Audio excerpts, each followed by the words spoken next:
Okay guys, we continue to see some games from the book The Life and Games of Akiva Rubinstein, Volume 1, Uncrowned King.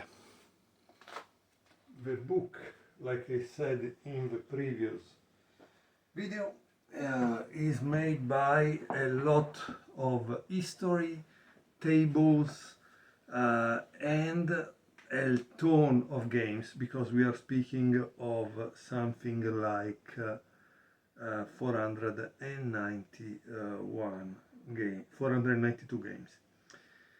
We are watching game 84. Rubinstein is white and the opponent is Perlis, played in Ostende, July 5, 1906. Guys, I don't know if you realize from the previous game, that was, I think, game 74. Let me check just to be double sure. No, I was wrong. It wasn't game 74. It was game 72.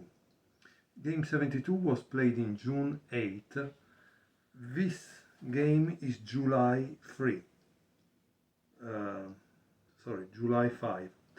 I don't know if you understand. It means that Rubinstein was playing a tournament that lasted a month. A month. I don't know how you can play a month tournament, because this is not the thing at the club that you go there once every Wednesday and play a game at night. No, this is every game, every day, one game, and you play, and maybe the day after you have an adjournment, which means the game didn't finish and you have to play also that. So it's incredible.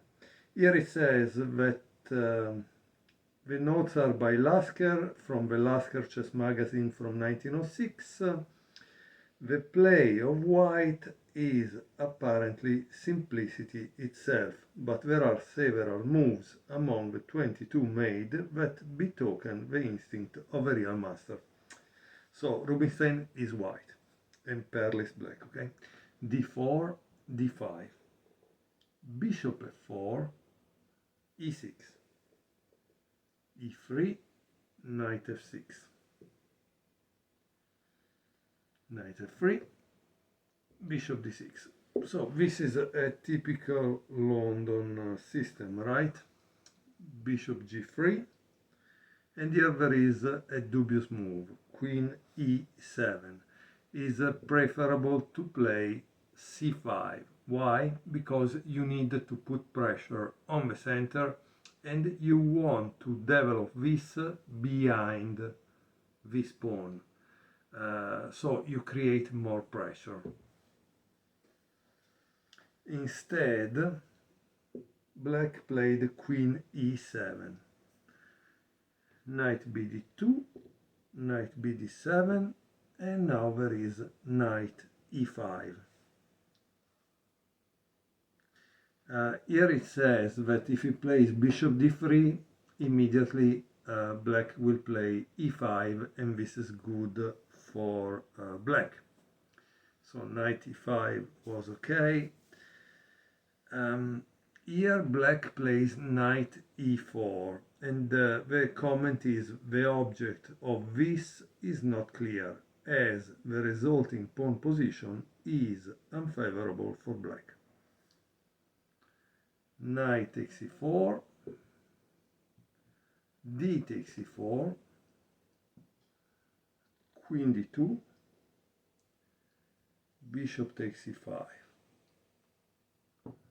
d takes e5, and there is knight b6. At this point, what would you play if you were white?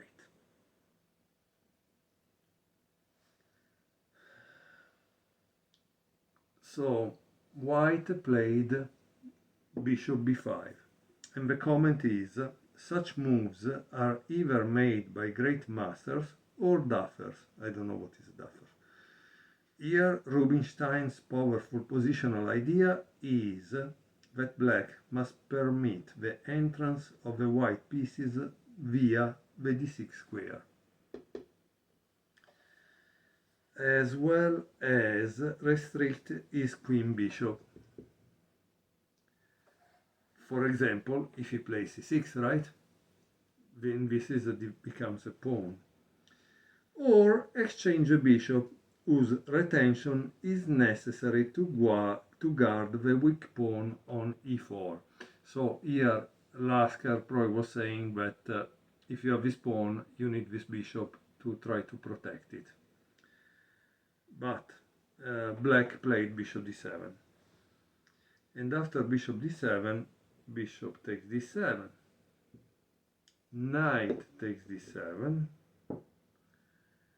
and queen d4 attacking this, right?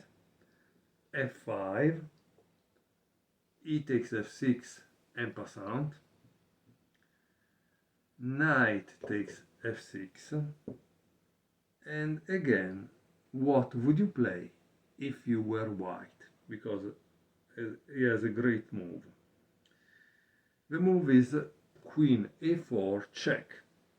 And here it says, again, masterly. If the queen interposes, so queen d7, white will exchange castle to the queen side and play rook d4. So the object of all this game is to attack that pawn. The fall of the e4 pawn is then certain. But black played king f7. And white continued with castle. a6 is trying probably to play b5, bishop f4. Why bishop f4? Because if he removes this defender of the square d7, he could play rook d7 and skewer them, right? Queen e8, queen c4, and knight d5.